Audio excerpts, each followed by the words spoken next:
Hello, Star Wars fans. Hi, Uh, everybody. Welcome to the Hello. Ahsoka After Show. This is I'm where we talk. Mike. I'm John. I'm Bryce. This is where we talk about all things Ahsoka. We get our hot takes right after the show. It's real fresh in our mind, and we haven't had too much time to digest it either. So if we look back on this, we're going to probably be wrong and sound goofy, but this is our hot takes, and we're here to discuss this. This is our fourth episode. We're going to review part 5. What do we call Shadow that? Warrior. Shadow Warrior. All right, guys. Initial thoughts. I loved it. I thought it was great. It was classic Star Wars for me. A good mix of a lot of too many things put together. It's a lot. I want to get into my notes, but Yeah, loved it. 5 it's holocrons. I think it's the highest rated episode on IMDb so far. 9.5 out of 10, if I remember correctly. It might even be higher than that. This was perfect in my mind. It was beautiful. I think I've used that word several times to describe the episode. I think I even sent it in the chat. That was it. I've used it all day today when people have asked me. So, yeah, let's get into the notes because I got a lot to say. My thoughts, and I will Oh, elaborate yes, this Jonathan, more go on.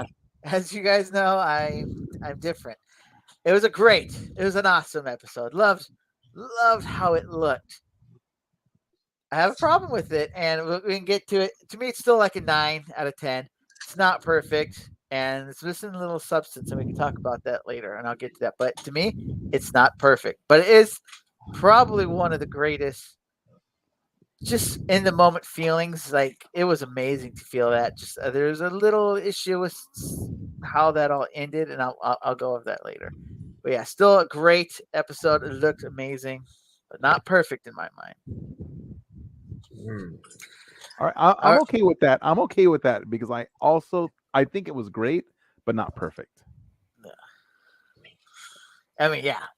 All right, let's just get into it real quick. All right, one thing I wanted to point out, which I thought was really cool, which I noticed a couple episodes ago, but I didn't really click, is they hide the title from you when you first watch it, which is really cool. Because remember, we were all confused with Mandalorian when this episode was called Spies, and everyone was like, "Who are the spies?" And it ended up being no one. It was just like it meant they were infiltrating the land, really. And so we were all like, "Who's going to betray them?" So I'm kind of glad they don't give us the titles now. Don't tip their hand, and then I think it's after you watch it, they either put up the title, or after a couple hours, they put up the title. But I either think way, it's 2 hours after it drops. so Well, you I mean on just, Disney Plus? Like yeah, the title. yeah. So I'm really enjoying that. I like that little extra part. They hide it from you, and I really enjoy that part. I think that's really smart of them. So doing something a little bit more extra, every little bit helps. I think that's very smart of them. I like that too because it allows you to experience the episode and think about it, and so then when you do see the title, you can try to apply like, well, how does that fit now that I've seen and experienced the entire episode? So I like that too. I like that the title drops after. Yeah. Now, are we going to go in sequential order like we I usually have my do? notes in sequential order. So Me too. Me too. All right. Start it off, Jonathan. First of all, this was the best looking CGI human character. When we saw Anakin, he was clean, better looking than what we look like with. I'm just recording right now. He was clean. And it's funny because literally the last scene of the last episode, he looked a little de-aging fuzzy. I'm like, oh, well, that's par for the course. That's what I thought. Dude, when we saw him in this one, we started, especially because it gets right into them, the battling. Holy moly, did he look clean? I was like, this isn't CGI. This is like a young Anakin. They somehow went back in time and brought him, and I was ecstatic how clean that looked. That looked fantastic. Best CGI rendering, de-aging of a character I've ever seen, I think. And he was, oh my God, he was clean. I was really thankful for that. That really boosted it for me, honestly, in the quality of it. Because when it looks bad, it takes me down a bit, takes me out of it. And so, like when we first saw Luke, it's like, it's cool to see Luke. Just he kind of looked funny. Second time we looked better, so it brought me more into it. So, dude, with the Anakin right now, yesterday, I was clean, man. I love that. Yeah, me too. What do you think, Bryce? Yeah, I guess like for me, I didn't pay that much attention to the CGI. Um, he looked great. I guess I was for me like everything about this episode I was so wrapped up into from an emotional standpoint that there could have been visible flaws and I never would have seen them. I never would have seen them. Just because I like there was a lot of anticipation for me and it darn near got to where I thought we were going. Um, and just the nuances of like when I since we're talking about it, right? So there's the dialogue and he says, you know, do you want to live or do you want to die? And then Mhm. obviously he does the traditional Skywalker pull the lightsaber out off to the angle and lights it, just like we see on the Kenobi poster. Just like uh, we see him when he was in Revenge of the Sith. The last time he was actually in that outfit, that Jedi outfit, before heading to Mustafar, when he was, obviously with the younglings, that was the same way he lit the lightsaber there. Like, so there was some nods to, the previous movies and Clone Wars, but that was Mhm. pretty awesome way to start the episode. And I kind of figured that's where we were going to start. Was right there where we left off. I think Yeah, that's I agree too. I liked honestly. I it think you too. can. I think that's. You said you didn't. You were so enthralled, you didn't notice if there was any throws, and I think that you can pay that to the fact there was any no flaws. I think if Right. it would have been apparent, it might have took you out of it. So I think that you stack those together, nice symmetry, because I really Mhm. that was it Really paid kept me in it better because it's so clean. Sure. I was paying attention to a lot of the audios, like the footsteps that he was making. You could hear when he was walking across the pathway in World Between Worlds. You could actually hear him walk. It almost felt Vader-esque as he was walking, very deliberate. Now, I do want to go back a little bit though, because just before that scene, it was the Hera, Captain Tiva, and the remaining pilots arriving on Yeah, Cetos, and then they find correct. that it's empty, right? And then they find the map cut in half, and then Hera, when she comes out, she's got her, she's on alert, and she doesn't allow Jason to come out, right?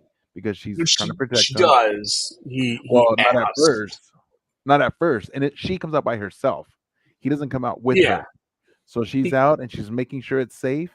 And then he creeps out and says, "Is it safe to come out?" She's like, right. "Sure, but don't, stay with the ultimate Chopper. babysitter, Chopper. Right. Best babysitter ever, right? Because who's gonna get past Chop?" And but she does find Hu Yang, and Hu Yang is very sad, and he's holding on to Sabine's helmet, and he's Yep. lamenting that they didn't listen because in the previous episode he told them, "Stay together, please stay together," Yes. and they smile like, You "Yeah, we're always good." work together. Yeah, you always work Yes. together better when you're together. And then he says they didn't listen, they never listen. And he's Yep. so sad. And so that to me that was like I know he's a robot, but he's such a human character. He was so Oh, emotionally tied to them. Yeah. he's phenomenal. He's Yeah. literally like I love Hu quickly Yang. becoming one of my he's quickly becoming one of my favorite droids. Even though he's 25,000 years old, so which is pretty cool. Right.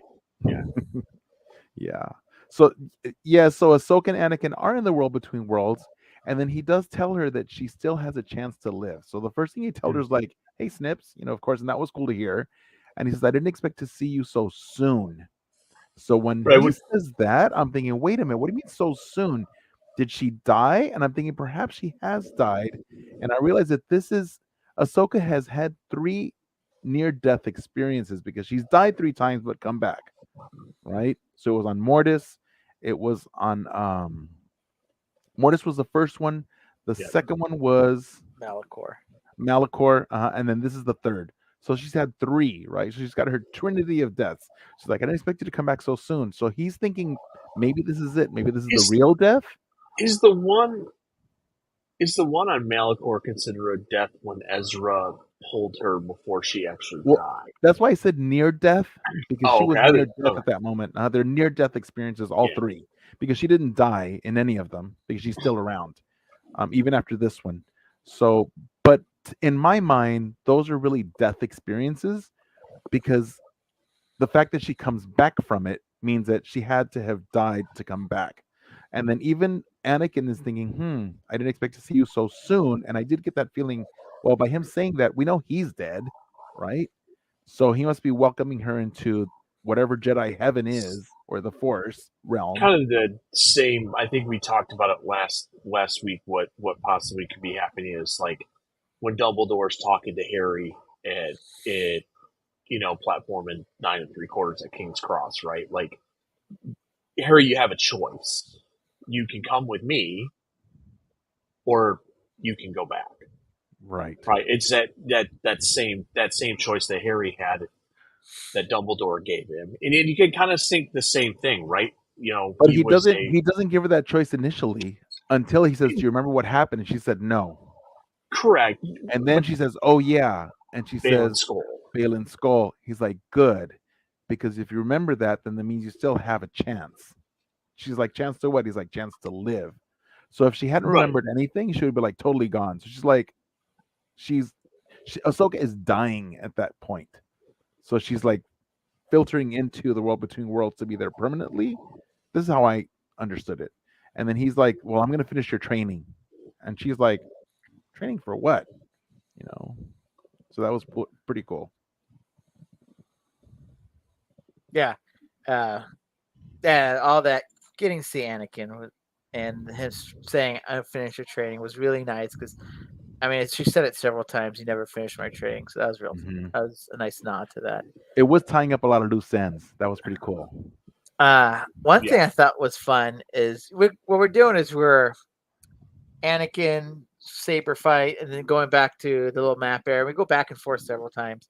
Mhm. One time I thought was cool is we heard a Leia Organa drop. And I thought that was really cool. It was a name drop, so I thought That's that my was cool. next note. Yes. Yeah, he said, how do you word it? That Leia Organa's trying. Captain Tiva tells Hera that Senator Organa can only give them cover for so long. Yeah, she's So trying to that means buy that the Hera, time. yeah, so that this solidifies Leia's support of and connection to Hera, as they both served in the Rebel Alliance together and they both were part of the Battle of Endor.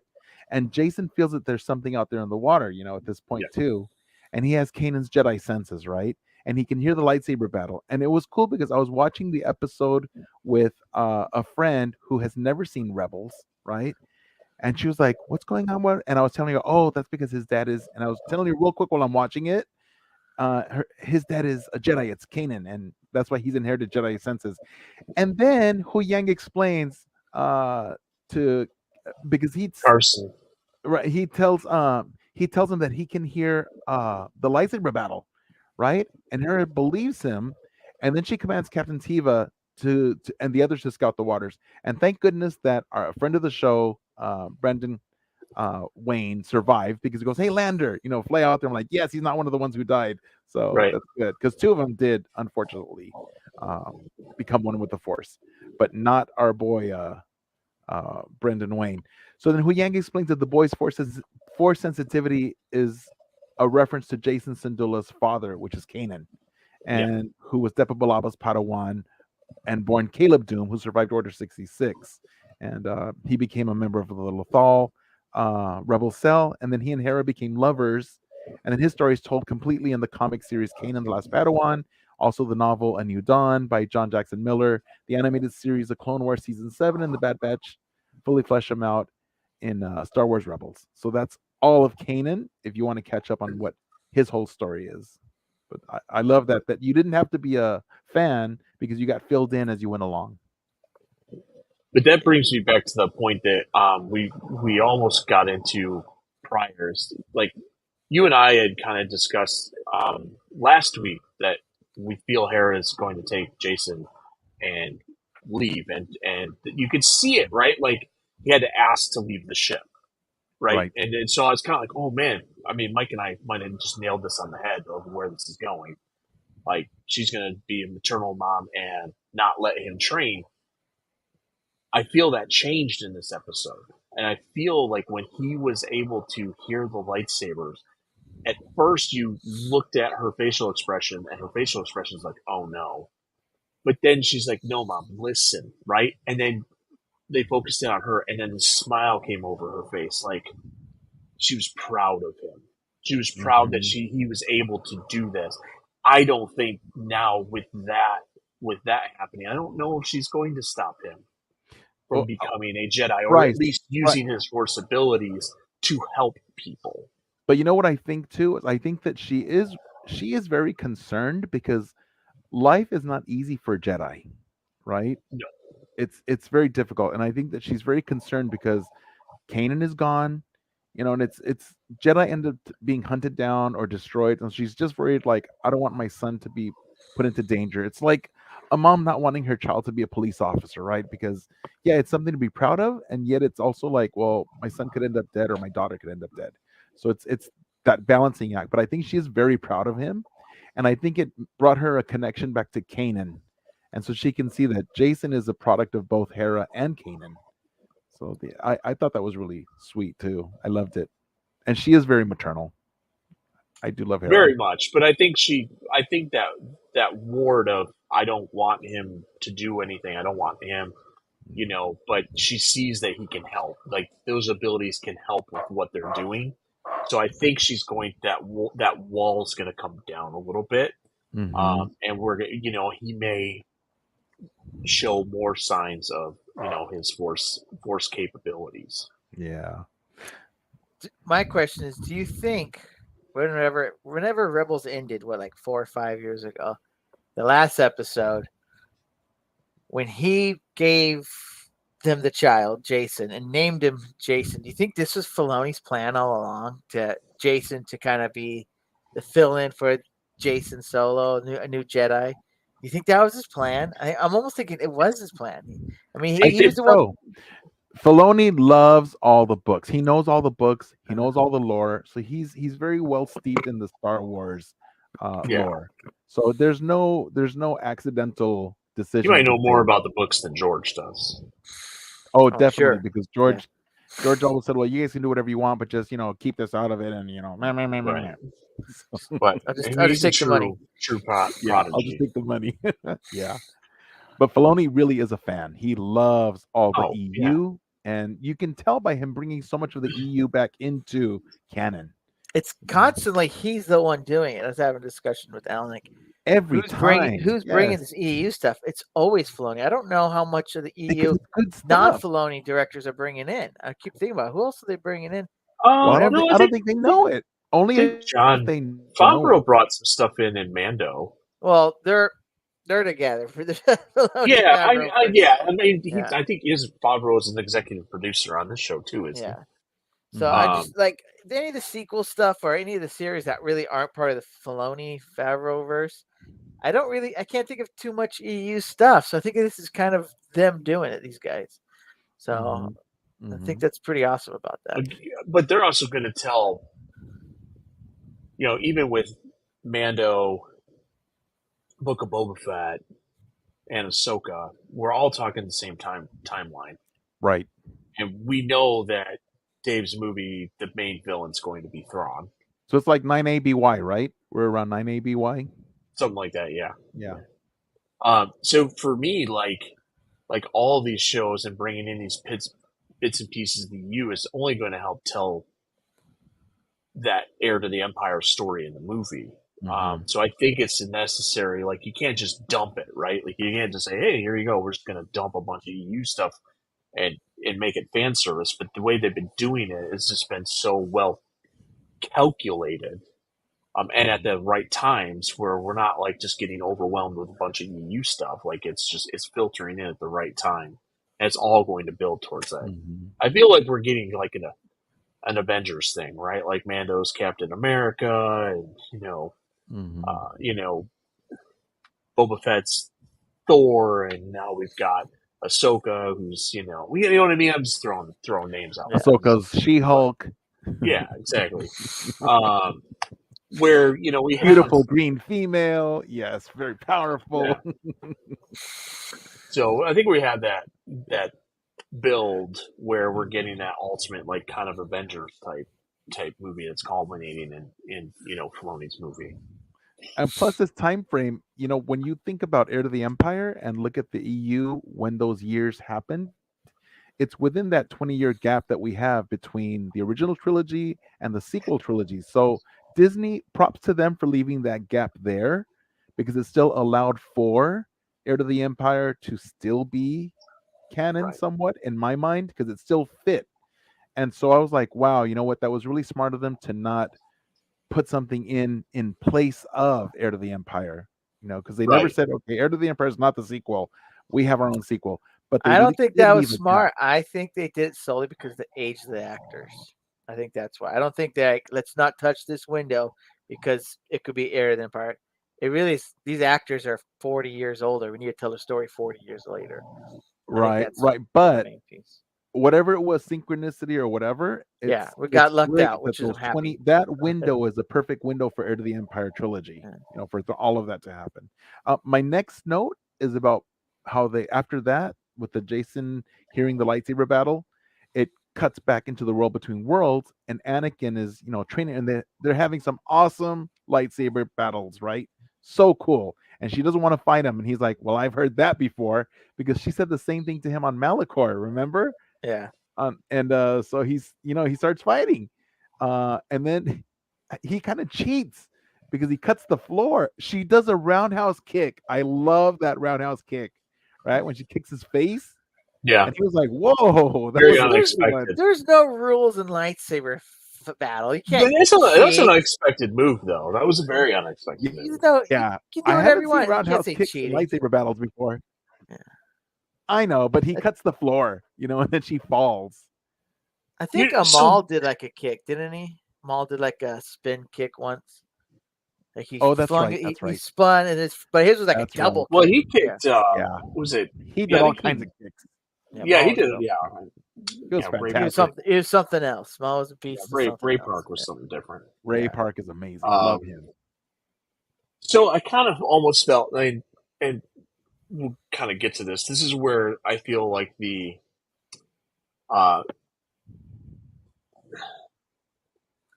there's some parallels to Lord of the Rings and Gandalf falling off the bridge, and that transition from Gandalf the Grey to Gandalf the White.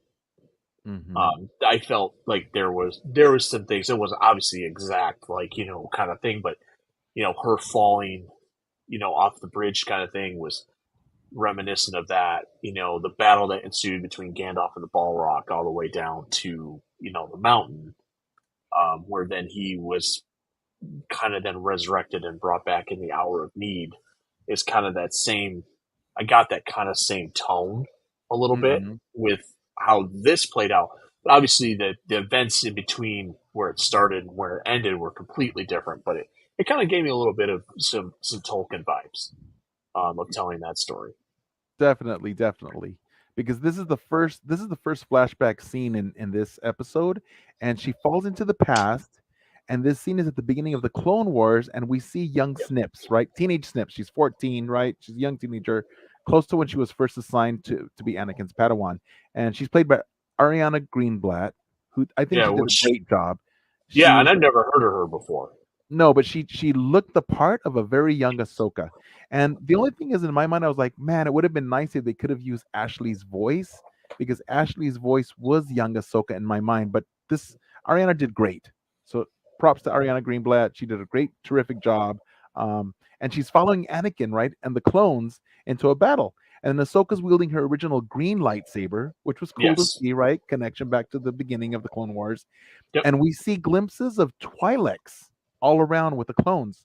So that Yes. means that this is probably the Battle of Ryloth, I also known as said the that Ryloth last night when I campaign. was watching. I'm like, this Yeah, has got to be the Battle absolutely. of Ryloth. Because it's all the Twi'leks are there. And so following this campaign, a battalion under the leadership of Clone Captain Hauser remained on planet through the end of the war to aid the Twi'lek resistance with General Cham Syndulla, which is Hera's father. So Well, all these connections. did you also notice when she first lands, um, a lot of those clone troopers were all white, and then Yes. all of a sudden they started filtering in with the blue for the 501st. Yes. And that's when I'm like, it's gonna happen, it's gonna happen, it's gonna happen. But we got the voice. We got the voice. We didn't get the face. But Rex Right, was right. That's coming from my notes too. Yes, I had that too. So, but following the end of the war, what I want to add is that so the battalion is there, but then at the end of the war, the clone troopers then occupy the planet, which leads Cham to launch his Ryloth insurgency to liberate Ryloth again, but this time from the clone troopers. Um, and and this is the first live action Clone Wars since 2005, making Star Wars history. So it's pretty cool. Yeah, I was just super excited to see the clone troopers again. I kind of it was very cool. squealed when I did see them. I did notice something that was a little interesting is that when I saw the clone troopers and even when I saw Anakin, everything looked a little different. And I think I don't want to talk like trash on it, but I almost think they didn't have quite the budget for like a high-end costumes or something because everything felt almost a little cosplay.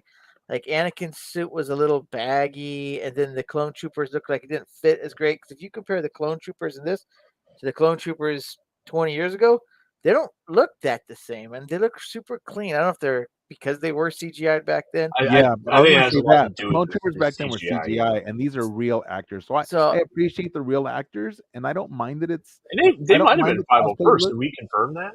They could have been 501st, like what they did in Mando at the end Yeah, it of season just 1. looked a little costumey. It looked a little cosplay. I did notice, and even Anakin's suit. I'm like, just look, didn't look as clean as before. And I was like, wow, I think that's a budget thing, honestly, because these episodes get like 10 to 12 million per episode, and I'm sure the original movie's got like 300 million budget, so crazy right. budget difference. But So Yeah, I at kind one of it point, looked a little cosplay. yeah, but we've never seen that Anakin suit in live action. It's always right. been Only in It just animation. didn't look like it fit right, honestly. It really is. It kind of like it's kind of bunched Sometimes up it's in the hard to chest. transition that stuff. I mean, we were all complaining about Ahsoka's headpiece in season 2 of Mandalorian because it didn't look right. And Dave came out and said we don't have the I technology think to Anakin make it. wears that outfit in Revenge of the Sith, the dark. It's like Obi-Wan's but dark. I think he wears that one. No, the beginning part of that sequence, he is in his Clone Wars like chest piece armor. armor with the gauntlets and everything like that. Like we've never seen that in live action. So to me, I just was one of those things. Like we've only ever seen it animated. Like I didn't care what it looked like in live action. It was just cool to actually see that happen. Like for me, it was just really cool that that's where they went with it. Again, the And you know what, young Bryce? Ahsoka was great. And for me, that was part of the realism of it because in a real war, it's not going to be all like prim and proper and nicely fitting. It's going to be bunching up, and you're running and moving, and stuff's going to move around. So it looked like practical, like a practical effect. So for me, I appreciated that look because it looked real. Whereas you look at the Clone Wars, the movie where it's all digital, it kind of doesn't look real because it's too perfect. Does that make sense? Because those clones were all like perfect because it was all just computer generated, but these look real. Yeah, well, I guess I see your point. I'm so used to seeing Anakin looking great and perfect outfit, fits like majestic, and then the clone troopers looking. And so it did take me out just a little bit because I'm like, this is the same ones. It took me out a little bit. I'm like, these look costume. And you know what I feel? I feel like this brought everything a notch higher because look at the teenage Ahsoka afterwards when she's sitting with the injured clone trooper.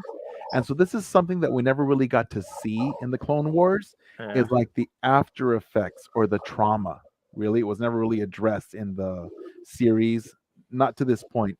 And you can tell that Ahsoka really is blaming herself for how so many were lost in battle. And Anakin is trying to tell her, "Oh, you know what? That just happens." But she's a teenager, so she's not an adult.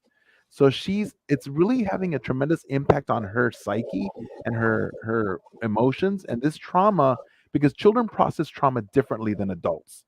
And so this is really impacting her. And I think it's making a big connection between it. I think it's explaining a lot about Ahsoka we see today of why she is the way that she is. And it's giving us the background of how she's damaged. She's survived all this trauma. And I think it has Oh, go ahead, Mike. Sorry. Yeah, and it starts from, and this is showing how it starts from when she first got assigned to be a Padawan, and her idea of being a Jedi was, look, we're keepers of the peace, and yet she doesn't start out being a keeper of the peace. She's a general, Right. and she's never had that. That's never been in the realm of being a Jedi. Go ahead, Bryce. I was going to say, I think this also has like effects on how she, if when she sees Sabine, Mm-hmm. and how she approaches training if they do that, and all that. So, yeah, I think that's also part of that's I think a flash forward too of how she's going to be when she comes out of this whole thing. Yeah.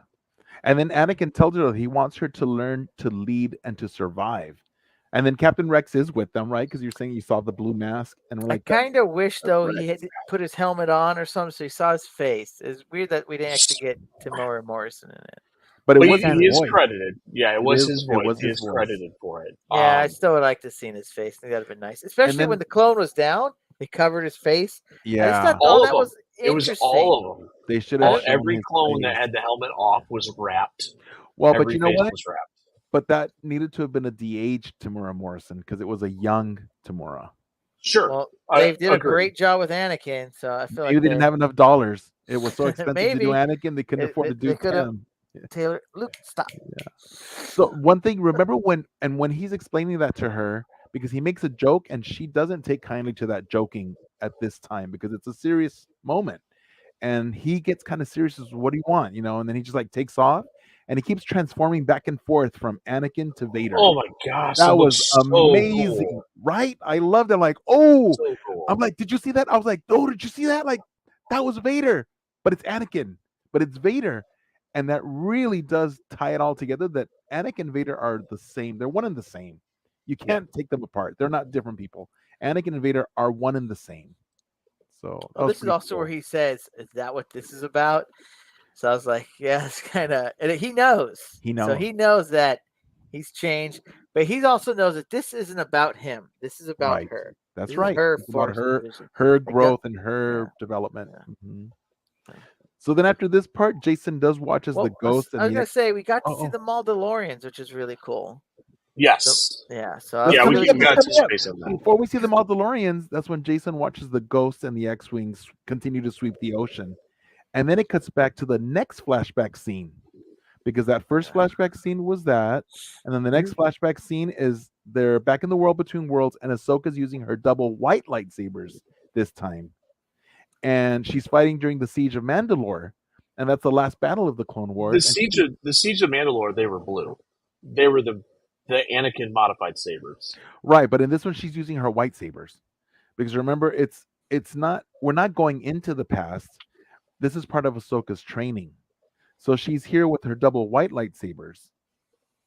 And she's it's the last battle of the Clone Wars, and she takes down the Mandalorian, like you were saying, the John. Mandalorian.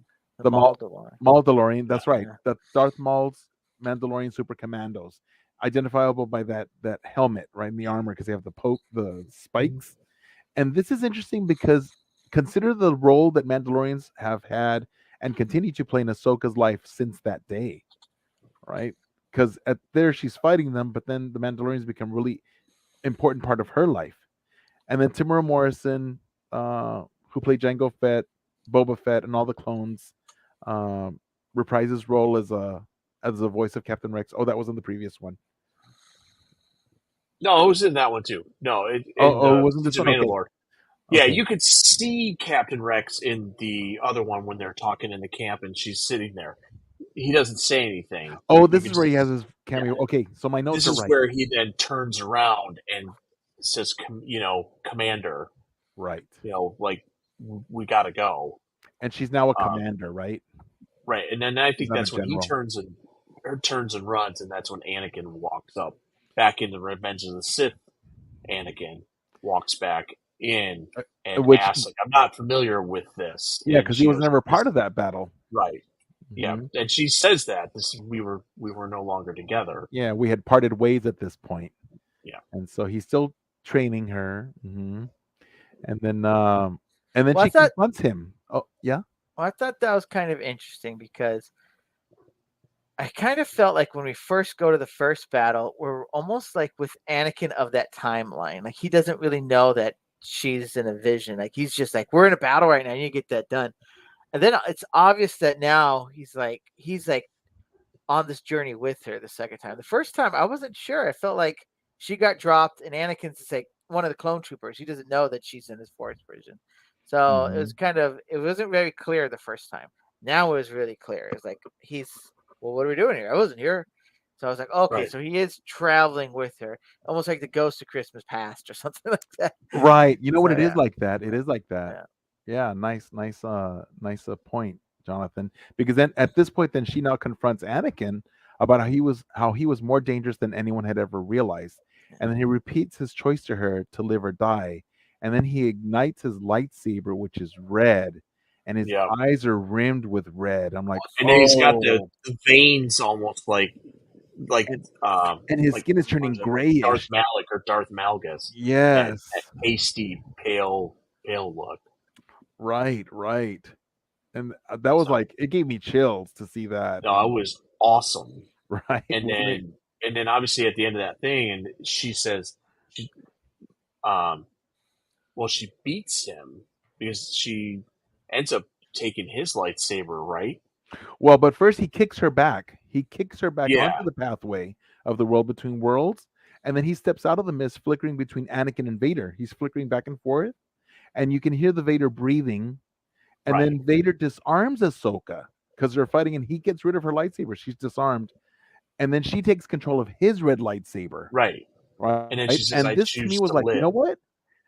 But she was like on the verge of like, oh, is she gonna turn to the dark side because she's got the red I saber, didn't you I know? didn't think that at all. But there was the Um, potential for that. There was the potential. It could have, under a different direction, a different storyline in an alternate universe. This could have been her path to the dark side if she kills him, just like Kylo or Ben Solo had to kill his father. He ignites a lightsaber, but then she chooses life, right? And she turns it off, and right, so she refuses to kill him. and then he takes like two steps back, and Hmm. then he closes his eyes and does this, and then when he comes back up, that He's transition, Anakin. he's back to Anakin He's again, beautiful again. and then Yes. he's smiling, and then we have Okay. Yeah. All right. So this is I was going to say my one little problem. I didn't quite understand the whole revelation. She's going on some kind of spirit walk, and her choice was to live, which is a good choice. I just Hmm. was her choice before to die. Like I didn't quite understand that. If her choice at the end would have been like, I need to become a Jedi, that would have made sense to me. Could finish with becoming a Jedi, but I just didn't quite understand the to live. Usually, when you have some kind of any movie where your hero's going through some journey, they're they're going one way and they decide to go the other. That's what that epiphany is. Hmm. Uh, Ghost Christmas Pass. Stop being stingy, worry about money, care about living. Do that. Or the one I really put this in connection with is Harry Potter one when uh, not Dumbledore, Voldemort's beating him, and Harry Potter's like losing, and he says, and then all of a sudden he has this epiphany. He says, "I feel sorry for you because you'll never know love." And so oh yeah, I think that's in Order I of the Phoenix. yeah, and so that was his change and why he's actually better than him. So I just didn't quite get to live. It's a good line. I just didn't get why that was a I think she choice. could have But gave up there though. I think that was the well, whole thing. She she could have. wasn't like suicidal. If she was like, "I'm just going to die," or like, I'm like, I just don't get that. Honestly, that's what I was hoping it was like become a Jedi because she said it 20, 30 times. I'm no Jedi, but she's training someone to be a Jedi. So I was like, I do want to be a Jedi to finish becoming a And Jedi. I thought we that would have don't. been more powerful instead of to The live. transition could have been that I and just why we see the costume change and everything too, And I Jonathan. think that is. I think We she's don't know. decided to be a Jedi. I just didn't understand the to live line. I just that kind of was like I didn't understand that epiphany Well, to quite me, yet. I took it this way. When she says I choose to live, I think showing how she values all life, which is kind of like what Thrawn does too, because he values all life. He doesn't like killing people; just he likes for them to learn and grow. But she powers down the lightsaber where she could have destroyed Anakin slash Vader because he was Vader at that point. She could have Mhm. destroyed him with his own lightsaber, and so I think she's showing him, look, you're training me, and yes, I do know how to survive now, thanks to you training me in this dream sequence. Because I could finish you, but she doesn't because she's wants and it makes me mad because in the game with Cal Kestis, well, in the book in Battle Scars between the two games, there's a part when Seer what's her name, Seer Jundai or Seer, his Yeah, mentor, Seer, yeah. and they're supposed to go do this really quick heist, but it ends up going bad, and that's also, by the way, when Marin brings the dead back to life to fight for them, because as they're killing people, she's turning them into their helpers. But at one point, there's a an Inquisitor, and Cal is like able to. The Inquisitor almost kills Cal, but they're able to pin him down. And Seer has the Inquisitor, and Cal is, I think, unconscious. And Seer has the opportunity to kill the Inquisitor, but she doesn't because she says, "No, you can. You know, you don't have to have this life. You can repent." And so what happens? The Inquisitor gets loose and goes to kill Cal, and that's when who's the little guy with the four arms? The pilot. The I know pilot who you're in, talking about. yeah, Yeah. he throws Grease. Greaves. He throws his body over Cal to protect him, and that's how he loses his arm. Because Seer was so silly in not destroying that Inquisitor, and she should have just done it. But Seer believes in no, all life is precious. Let's not. And Ahsoka is showing that same path that all life is precious, even Anakin's, which is good because Anakin did show that he redeemed himself by Luke's love at the end of Return of the Jedi, because Anakin was able to return to being a Jedi again. So I think that for her to say "I choose life" means that she, not her own life, but all life. I think that that's the message that I felt. You know, and what was it was also parallel to in Twilight of the Apprentice when Ezra pulled her out of the battle with Vader because she doesn't want she refuses to kill him then too. Ahsoka just refuses to kill him. Mhm. Yeah. Yeah, I mean, in Obi-Wan Kenobi, he had his epiphany too, but Vader gave it to him. It Hmm. was, what's not your fault. I made Vader. I killed Anakin. Right. Because So yes. that changes my thought. That's I don't see what change of direction she made. It's a great direction to want to have a cherish all life. I just didn't see Ahsoka wanting to murder everyone or wanting to kill herself or any of Right. those. Right. Right. Right. Wasn't suicidal, wasn't murderistic, wasn't But you know what? revengeful. Any of Like those, I like you would have brought been up. like, okay, But you but know I how you didn't brought see up that. Obi-Wan? So I think in Obi-Wan, the Obi-Wan arc, it shows how he, because I think Obi-Wan felt that tremendous guilt that he had failed Anakin, right? Yeah. And I think that that storyline let him off the hook. And I think Yes. the same way this storyline is letting Ahsoka off the hook because she feels tremendous guilt for everything that's gone on in her life, for her abandoning Anakin, for because maybe she thinks, what if I had stayed with him? Maybe he wouldn't have turned.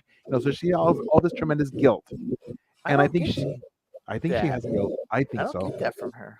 God, I I think she kind of feels got like it in Rebels, but I don't get that anymore from her. When I did she think get she that? feels we haven't heard it, but I'm just doing my inferencing. So I think that she does feel some guilt with everything that's happened in her life.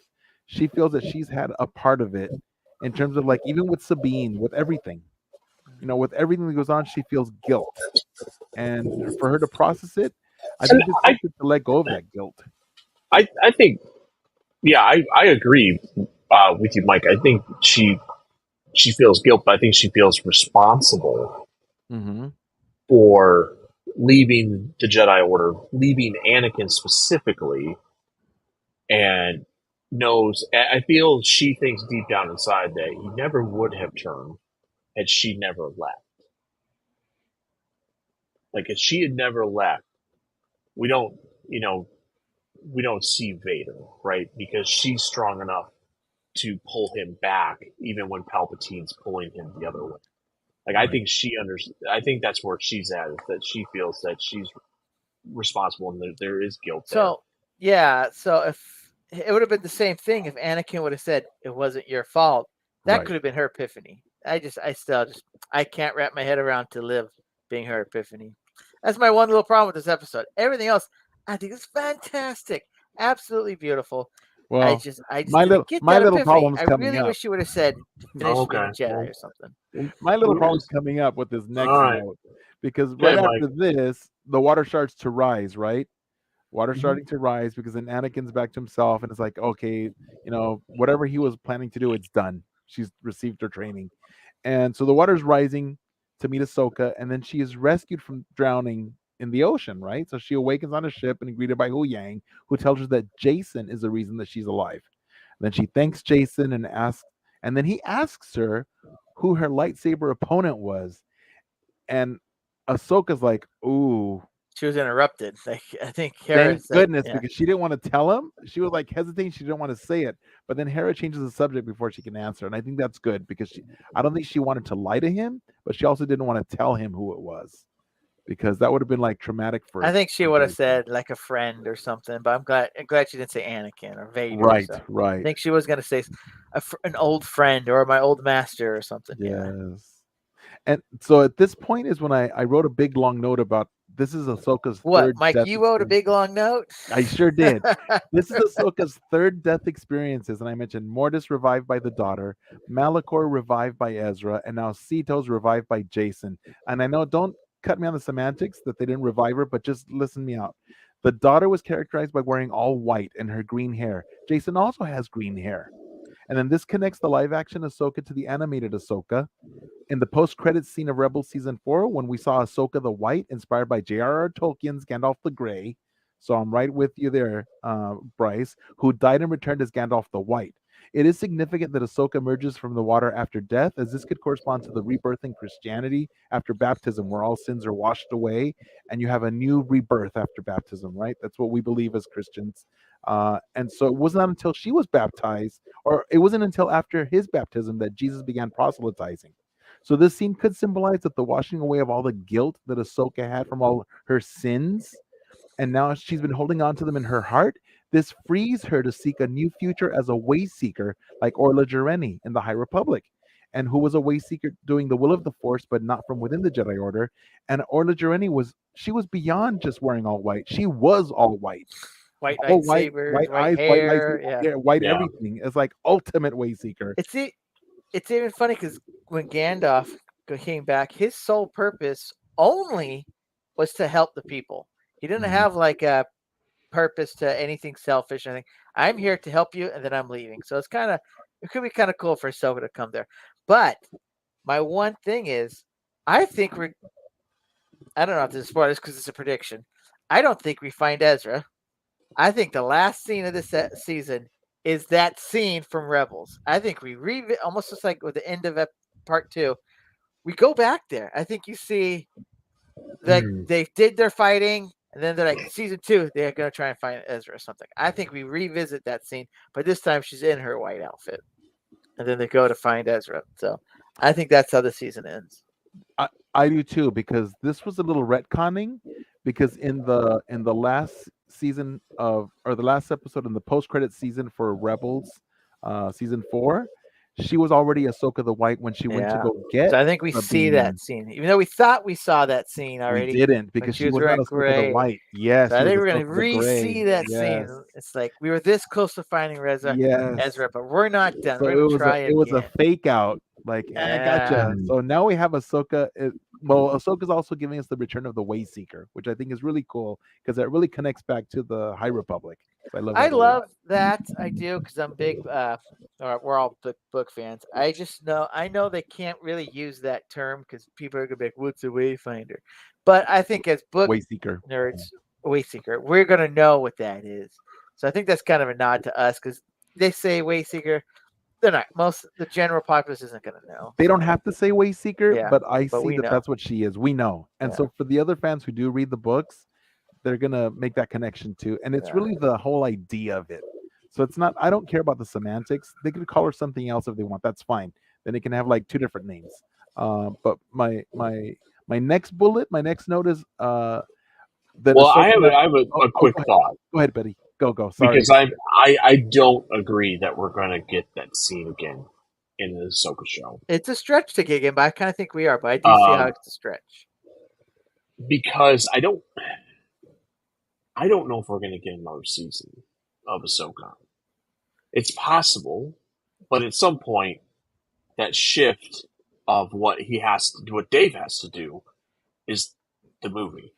Yeah, it's right? gonna go to the movie, right? We have to go to the movie. I don't Right. think we get another season, and I think, and I may have said this before, I'm not sure, is that scene at the end of Rebels when Sabine is touching the mural, just like she's touching it in episode 2. It's narrated by her, and what does she say? It's time to bring you home, right? Why? But it also, how does Ahsoka get her to help her to begin with? She dangles the carrot. I have a way to find Ezra. Yeah. She automatically is like, I'm in, right? I'm in. We're going to find Ezra. And then after she starts talking to her, she goes, listen, this is not all about Ezra, right? So in a way, Ahsoka manipulated Sabine into helping her Oh, big because time. she has the bigger scheme. But I still think Sabine is only thinking about Ezra. I think the Sabine has reason really she pure went motives. the reason she went with Balin is her hope was that they would lead them to Thrawn, but Thrawn would then ultimately lead her to Ezra. And remember, Balin said no harm would come to her. Mhm. And what we get from Balin is he's a man of his word. He's honorable, absolutely. Right. So, like, to me, I don't think we get that scene because we got both sides of that scene. We've got Ahsoka's basically version of it. I get the costuming and everything is not correct, and I understand that, but Sabine's is correct. The hair is Mhm. correct. Yep, that's true. So the gray poncho to the white poncho, it being up or being it down, for me didn't make a difference. I felt that scene was played out in Rebels from Sabine's point of view, and now it's really being pointed from Ahsoka's point of view. So to me, it's the same scene, and we won't get that again. Okay. Yeah. So my next bullet is I wanted Ahsoka. to make a note on. Okay. We just Is it talked about the map? It's about Sabine. It's actually about this Oh. episode. This is something about Sabine that I found really interesting. She's with Balin right now, and Balin is pretty honorable guy. Mhm. Sabine is having trouble with the Force. What does Yoda say about the dark side? It's easier. It's seductive. It's easier. It's Mhm. easier. If you're having trouble with something, what I play a video game. I'm struggling. I look for a cheat code. Cheat codes. So I can see Sabine maybe teaching Sabine a thing or two on the dark side, and now she's like, "Oh my god, now I can use the Force." Doesn't even know it's a dark side, but uses anger and passion, and it's like, "I can do this now," and I can see her kind of slipping into the dark side. I kind of think that's Oh going to be an yeah. arc for her. And Did if we she can see that feel, already when she was wielding the Darksaber, when she was battling Kanan? Kanan was saying things to upset her, and she ultimately beat him.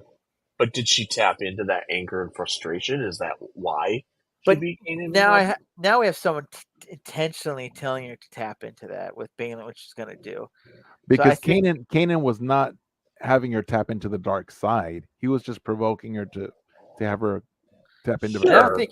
herself. Yeah, I just. But whether she's she knew it or not, she Yeah. could have been using, anger and frustration to Well, I power. think if she would have used any dark side, Kanan would have felt it because they always Yeah, can he feel would've- the dark you can side. feel it. Yeah, you can So feel it. I just don't think she was. Remember, she's a baby Force user. I mean, infantile. So I don't think even back then, I think she was even less. So I think. So Right. I think she's trying really hard. You see her doing the thing like that. Well, Shin absolutely has no respect for her. Shin So I think, says, "You have no power." and not only do I Like, think Shin was like, Balin what? teaches her a little bit. I think it's upset Shin. So I think this is kind of where maybe Shin might differ because you already saw her. She's trying to choke Sabine, and he's like, "Stop it!" So I think that's going to be a conflict between Shin and Balin. I think we Yeah. might have a little conflict there, and then he kind of is maybe trying to teach her a little bit. So I think it'll be good story dynamic. And I'm all for that. I want to see Sabine kind of flirt with, because even Ezra flirted with the dark side. Remember, Oh, but Ezra has. He always most does. of our heroes have at some point. So I think it's gonna Even be really Luke. cool. Yeah. So that's what I really want to see, and that's what I kind of want in season 2. I know it's tough, but I think there's so much more they can tell, and so I don't know. That's what I would like to see. Well, I also think we're not getting a season 2 because this is all leading up to the Filoni movie. So I agree with Bryce. You know what? I'm all fine with them Yeah, I pushing think it they- out a year to tell more story. I want more comics. story. We can get more comics. Nah, I want it. Yeah, I think we- on video. I think we have a better chance of getting Mando season 4, Book of Boba Fett season 2 before we get a I don't think we're second getting more episode- Book of second- Boba Fett. Yeah, Yeah. I do think we're gonna get some more Mando. So Oh, go ahead. I have one more big note, and this big note is so after this point, you know, after she Does it have she anything to comes do with back, the big Purgle? uh, The massive Purgle? not yet, not Was yet. it Maestro? That's whale? that's my next big note. So I only have two big notes. This one and the one after that, which has a Purgle. So this one, Ahsoka uses the Force on the broken map to learn what happened to Sabine, right? Because she's gonna use the Force Echo or psychometry, which is really cool, because Sabine was the last to hold it. So she learns from the Force Echo that Sabine gave the map to Lord Balin, and and Sabine Ahsoka is very disappointed, right? Because she had asked Sabine, "Can I count on you?" before they went, and Sabine turned around and says, "You know you can." And yet, when she asked her to destroy it, she didn't. She didn't, and she hands it over to Balin.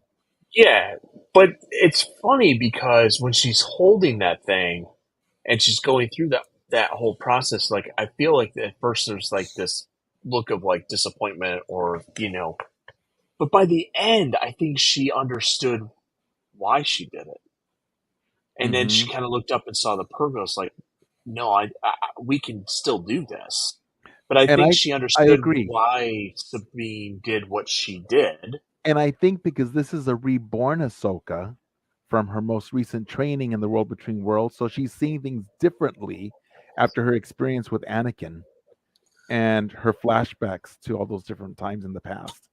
So I think I think what happened to her, the additional training, did change the way that she thinks now about how to train Sabine.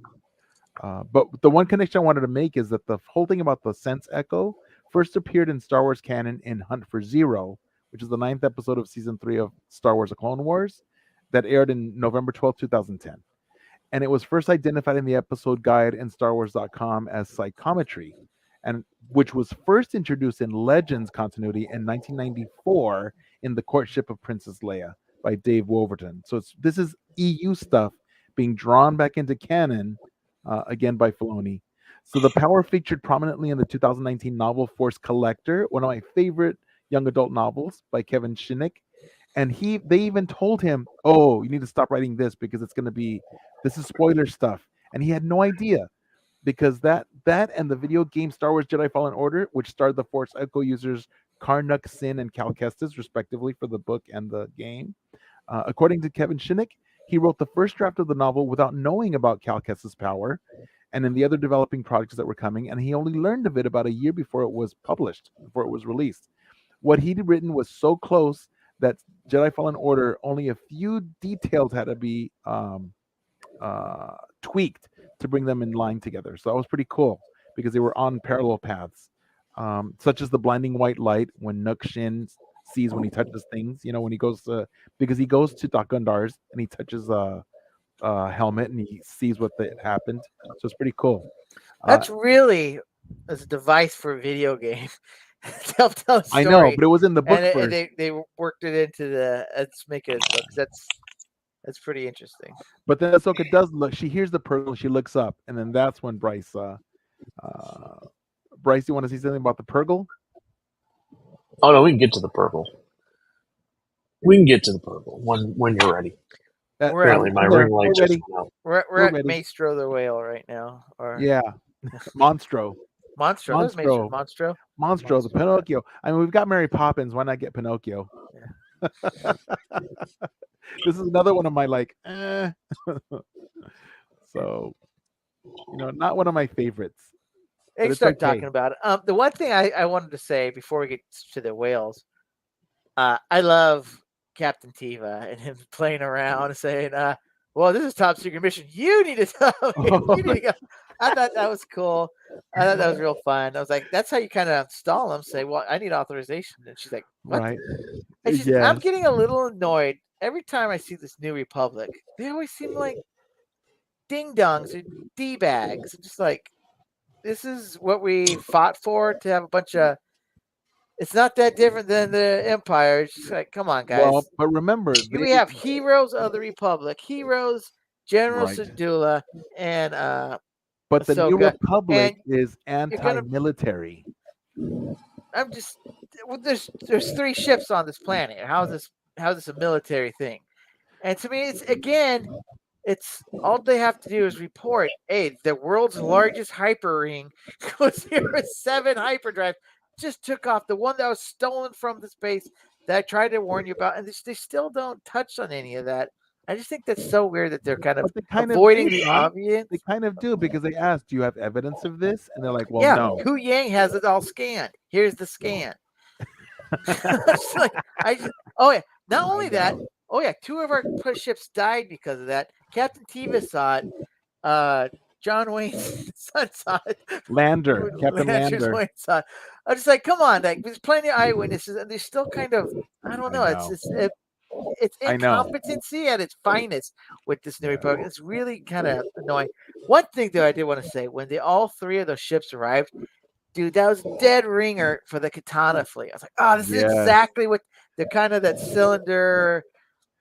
I don't But of know. course, it would have been a lot more of them, because I know. the I was just Katana like, fleet this was is so when I many. saw those in the trailer. I was like, Katana fleet, Katana fleet. No, I'm waiting for Katana fleet too. Yeah, I we're love not gonna Katana get. fleet. I honestly, I think I the know. Katana fleet is the Exegol fleet. Even though Yeah. it doesn't look the same. I think that's what it was. I think so too. But because there's no way, I don't think they could have manned all those ships in Exegol. So I think that was even though I wish this was it, because that was the same design as those ships. That's what I thought. But that was just another throwback. But I don't Look know it if up, they're gonna friends. bring Look it that up. one Look in. up Katana Fleet if you're not familiar. We love Katana Fleet. So we're at the Purgles part, Bryce. So she sees up, she hears a Purgle, and then she sees him, and she gets her idea. Yeah, so they looked amazing. Yes, they did. They looked amazing. They look like each one had a different like personality when you can kind of get close ups as they were going by. Obviously, she goes out on to the ship wing, and that's when you really notice the all white. Right at that point, like you could see that she had the shaw covering and everything, but when she came out, and like her braces, gauntlets, whatever you want to call them, were all white, and then you could see that whole transition in the costume was great, wearing the white. But then she was able to commune with them, right? Because it wasn't even that common that Kanan even said when Ezra was communing with them that it was a special type of connection Right. that he had with the Force that allowed him to do this. And when I think Ahsoka, going back to when Ahsoka says, "I want to live," I believe she is fully open to the Force now, and the Force now channels through her way different, and it's way stronger than it was prior. Right. So I now think she has different abilities. Or she's She has opened herself up to more of them. Yeah, right. Because Obi-Wan did too. Because we saw Obi-Wan do this too in Revenge of the Sith when he got the Boga. He went and he communicated with them to choose the one that was best adapted to him, and that's how he got that female. So it's funny because Ezra did this before Ahsoka, so it's kind of Ezra did. Everyone has different talents in the Force, so Ezra communicated a lot with animals, so he was able to do it before Ahsoka. But Ahsoka was like pinnacle of fighting. I mean, Siege Commander like jumping from ship to ship with no parachute. You know what, John? This all makes more sense once you read the High Republic, because in the High Republic you see how varied all the Jedi were. They were Well, they were all different from one another. Book So, one, they make that a huge point. I mean, Oh that's yeah, book yes, one. It's almost more yeah, like they're Xavier's mutants. Almost everyone has different yes, abilities. yes, Instead of yeah. like now everyone's a absolutely. Jedi. They don't really talk about No. that, but they Right, really right. make that high point in High Republic. You could, If you guys yeah, I haven't guess you read could it, make that yeah. that comparison, like Avar Chris, the way that the I mean, Force moves through The her with the music. song Hmm. could book one. That's what. be Yeah, Phoenix like. yeah. And Hmm. she's talking to So everyone else, having them yeah, all lend her force to her so they yeah, can move the meteor Jean or Grey, whatever. Dark Phoenix, Oh my kind of. God, yeah. Yeah, Yeah. yeah, It no, was yeah, that's good point. So my last big note was Taisa here. It's when Mon Mothma warns Hera, and she tells her that she and Ahsoka both need to return to Coruscant, or they're going to risk losing her position in the army. But instead of doing that, Ahsoka tells Hera that she thinks that she knows how to follow Sabine with help from the Purgles, right? So Right, Ahsoka communicates with the largest Purgle, the biggest one, to make that hyperspace jump, Pinocchio style, inside the giant Purgle monstro with Jonah Hu. style. Yeah, Jonah the with whale Hu too. Yang, Jonah the Whale too, because I love all my Christianity symbolisms. With Hu Yang in her ship, hoping to find Sabine, Ezra, and Thrawn. Carson Teva holds off the Captain Gerard and the New Republic fleet, so they can make the jump successfully. Because they tell him just don't have them scare the whales, right, and Captain Teva confirms that he's currently based at a Delphi base, a location that was set up as one of Din Djarin's new bases of operation, to which he's told he's a long way from home, right? Which is pretty far from there. But a Delphi base first appears in Mandalorian season 3, and that's where we first met live action Gara Zeb Orrelios, or Zeb, a Lasat male who manned the Ghost. And he's the only one that is missing now from the Ghost crew. But prior to joining the Spectre's rebel cell, he was captain of the Lasan Honor Guard and trained to fight with a bow rifle. And Zeb later had an unlikely friendship with ISB agent Alexander Callis, whom both men believed was complicit in the genocide of the Lasat on their home world. So close they became, in fact, that Callis eventually defected from the Empire, joined the rebellion, and Zeb and Callis, by the end of Rebels, travel together to the secret hidden home world of Lyra San because he wants to show Callis that he did not completely extinguish all the Lasat. And it ends with the two of them sharing a warm embrace. Zeb pulls him in close, and they stare at each other, longingly into each other's eyes. And Zeb has his cute little smirk. And of course, they love each other because, for the record, Dave Filoni did say that he's totally fine with us shipping Zeb and Callis after the finale of Rebels because Zeb is purple. And in the 20th century, lavenders and lilacs replaced the heavy mauves and decadent purples. And these colors developed a queer hue and became more fashionable for women than men. And this later became a slang term for gay man. So lavender is a very strong connection to the gay community. And Zeb is purple. He's lavenderish. So there you have it. I had to put that in there, my 2 cents. I think we're gonna get that every episode. I'm sorry, I can't help it because it's there. But So Dave Filoni you're did shipping it say- hard, baby. I mean, you're gonna be the front runner for that. You need to start that hashtag. But right. I want Zeb to show up here, and I want Callus. I definitely think we'll see Zeb. I don't know if we're gonna Mm, see Callus. Just I like, don't think we see Zeb. well, I don't think we see technically, Zeb. Rex is part of that crew too. He was half the series on this ship, but I don't think we're going to see him either. So there's a couple people I don't think we're going to see. But at the end of Rebel season 4 during the epilogue, Rex was tied to the Battle of Endor, which we do see watching Return of the Jedi, the old man with the big beard. You know what? I thought That they has been tied into. I thought they canonized it somewhere, making him that. But then the action figure came out, and it did not say Rex. It said I Rebel know. Scout Trooper. That kind of bugged me. I was like, if this is Well, Rex, it's you made it because Rex, Filoni, name it Rex. But it's the said 40th he wanted to leave anniversary it of the ambiguous. Return of the Jedi, so it's not.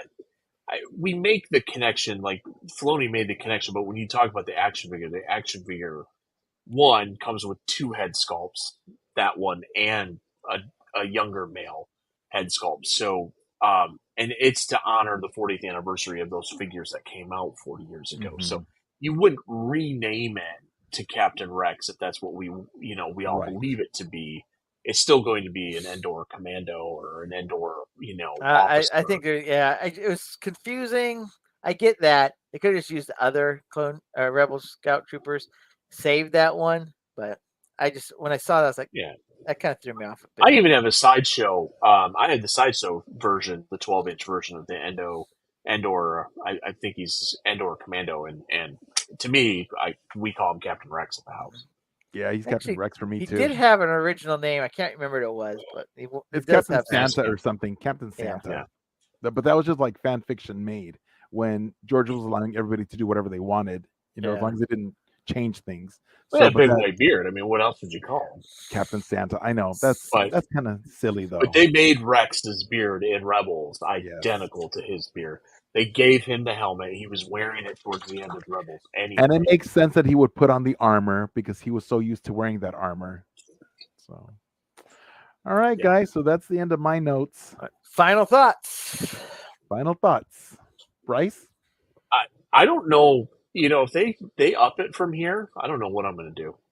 I mean, because I was looking at IMDb and the way that they have the episodes rated, and like for my personal thoughts, they had 3 the lowest, and for me 3 has been the lowest. Not that it's bad, but and they've had 5 the highest, and I by far feel 5 is the highest rated for me. Everyone's gotten better for me. It started the first 2 were I didn't care for, and then it's got a little bit better, a lot better, and then a lot better. So for me, it was definitely here, and then 3 kind of dipped a little bit, and then 4 and 5 just kind of took off. Like I still feel like it better. I still feel like I like 4 more than 5. Sorry, I like part 4 more than part 5. And the reason why is because I feel like part 5 was great. Don't get me wrong. It was great. I loved it. But I felt like part 5 was more fan servicey than part 4. Part 4 was like developing story, new stuff, and it was like advancing the lore. I definitely kind of get that because part 4 is to me is pretty flawless. Nothing really wrong with it at all. Right. Just part 5, it does have flaws, but to me, like I just don't get that "I live" quote. And then, but just so many amazing things happen in that. Just how clean Anakin is, and it is a dead ringer. The story for Ghost of Christmas Past in my mind, just like this is your path. This is how you need to change it. And so that's to me like it's a great story. I just really, to me, the one thing that kind of flew me off was her epiphany. But other than that, it's pretty great. But part 4 is pretty flawless. So it just doesn't have 4 is great. It does have Anakin in it, I guess. So yeah. So I mean, but it has. I felt this Anakin. was Ahsoka. I felt this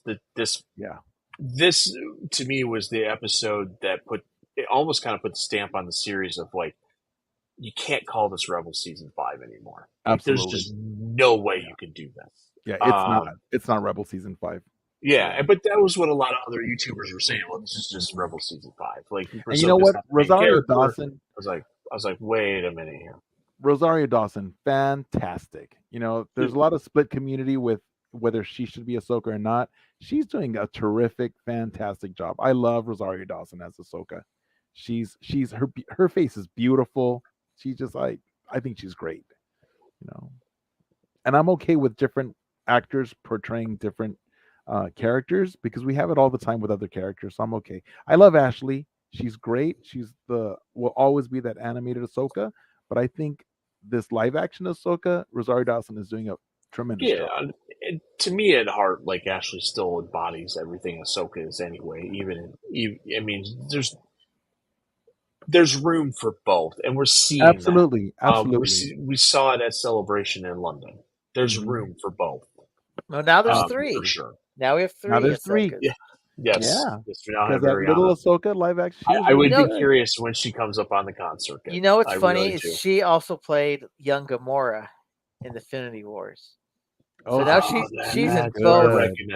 So she's in the 2 biggest franchises now. So she's pretty much got a meal ticket the rest of her life to go to cons and sign stuff for either Marvel or Star Wars. So it's pretty cool. Yeah. 5 holocrons still. Yeah, I guess we kind of talked, but my final thoughts was it's a great episode. I mean, it is. I don't know. It's like there's things that make it better than the last one, but then 4 I think is pretty flawless. So to me, they're both great, and like I just can't imagine where we can go from here. I mean, know. if it's better, my mind's gonna explode. So we might have, honestly, we might have a little letdown. We might get back to kind I'm of okay with that. I think around I'm okay there. if we get a little bit of a lull. And we only have I think 3 we almost episodes left. I do not think we wrap this up. I cannot imagine Mm. we wrap this. I think last episode, Thrawn comes back, Oh, and I Absolutely, 100% because we agree. saw him on the Yeah. previews. So yeah. So I And don't he think walks it's on the wrapped deck up. of the Ring of Sion. We Yeah. know that he yeah. Morgan meets him, Well, no, gets we him. don't know. We see that, but Star Wars has fooled us before. That's all I'm saying. They have fooled us before with that stuff. That's true. Okay, We Plo never Koon's not saw showing up. we never saw from Rogue One. What was her name? Felicity's character. From Rogue One. Oh my Felicity. God. Jyn Erso? Jyn Erso. Erso. We never saw Jyn Erso dressed in all black like she was in the preview in the movie. So when I saw that preview of Jyn Erso dressed in all black, looking like an Imperial spy or I thought something, we did when she had the 2 batons. that was only in the previews. It was not in the movie. Oh. It was Because in I the thought- movie. It's No. what she wore on Scarif. There I is a know- preview scene of her where I saw her like that is Mara Jade.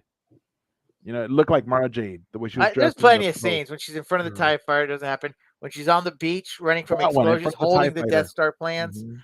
Like, that's they're getting away with the Death Star plans. It never actually happened. Right. So, I mean, that movie's, I don't want to get into it, but that movie's rife with stuff that was in the trailer that's not in the trailer. So I'm Right. just saying, and honestly, he doesn't look the greatest as Thrawn. So maybe I could see them. Psych. Don't really see him. Or maybe when we do see him, that ain't happening. they change That the ain't way he happening. looks or something. Maybe. So, yeah. That could be something. What was we that? could The see a little Sonic bit the more Hedgehog. interesting. He would look one way, look kind of funny, and they redid it. So I can maybe see something make him look more like like how he's depicted in the art for the book or in Rebels. He doesn't. I don't know. Because he has higher cheekbones. He definitely has Something's a off different with the way. structure on his physiology. And I think maybe the skin tone's too bright. Maybe they need to tone that down, make it a little more realistic. Yeah. Give it the DC treatment, a little more realistic looking. But yeah. All right. So if you guys have any comments or questions, call outs, let us know we're crazy or think we're great. Please leave in the comments. We would love to talk to you guys about If that. we see your comments, we'll reply. I guarantee it because we love comments. And be sure to like and subscribe. Yeah, let me start this over so we read it again. Make sure you follow us on YouTube at the Virtual Cantina Network, on Instagram at Virtual Cantina Network, on X at Cantina Virtual, on Threads at Virtual Cantina Network, on Hive at Virtual Cantina, and on TikTok at Virtual Cantina. And of course, all this is on our main page, Star Wars Celebration Japan 2025. Technically, it's right now it's named SW Celebration Japan 2025, but that's something we're working on. So, but yeah, it's the main celebration page. That's where you're going to find all the 70,000 rabid fans who love Celebration, really where we came together. So you'll be there. That's where you find all our fun videos. Please like and subscribe. Hit that bell if you want to see more of our videos. You guys have anything? Nope, we're good. No. All right, guys. We're good. May the force be with you. May the force be with you. Live long and prosper.